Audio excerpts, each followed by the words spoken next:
kas yra? Ar dar yra Lietuvoje žmonių, kurie tiki visų šitą marazmą?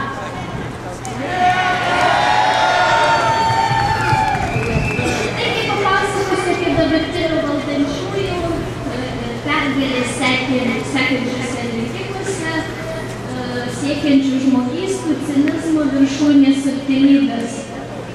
Pensininkas pradirbęs pusę savo gyvenimo vien dėl to, kad įgytų nuosavą būstą stabiliai senatvei, turės iš tai mokyti.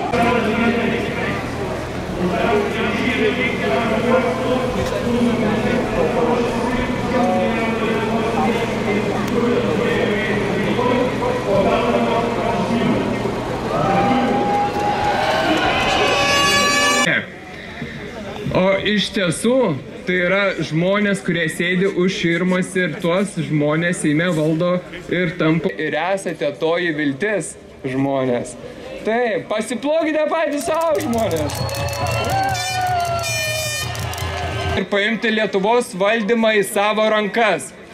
Pagrindinis demokratijos principas sako, jog demokratinė valstybė valdo jos piliečiai tiesiogiai arba per išrinktus asmenis. Jeigu Lietuvos valdžia paklydo tarp biurokratijos vingių, atėjo laikas Lietuvos piliečiams patiems valdyti savo šalį.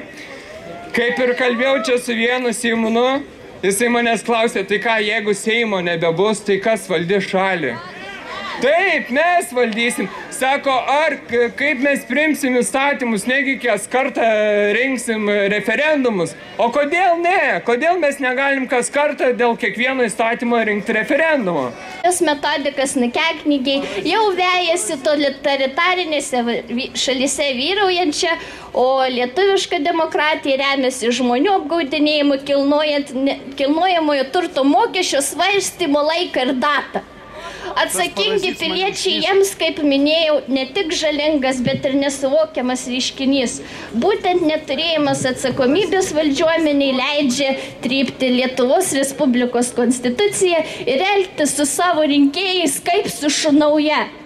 Ponai politikieriai, savo progresyvias pasakas sekit bobutei su nezabūtke ant atlapo ir apsitaršytusiam jaunimui.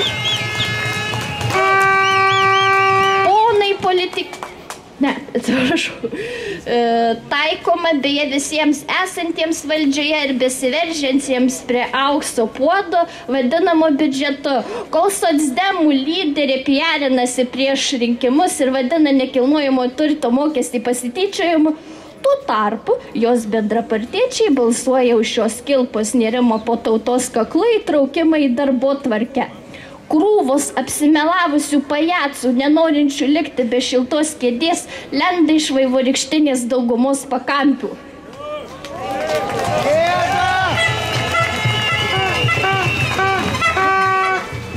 Neilgai trukus atims ir paskutinės kelnes. Mūsų namai, mūsų tvirtovė, šeimos židinys ir užuovėje. Šalin purvinas rankas nuo mūsų sąžiningo išdirbto turto.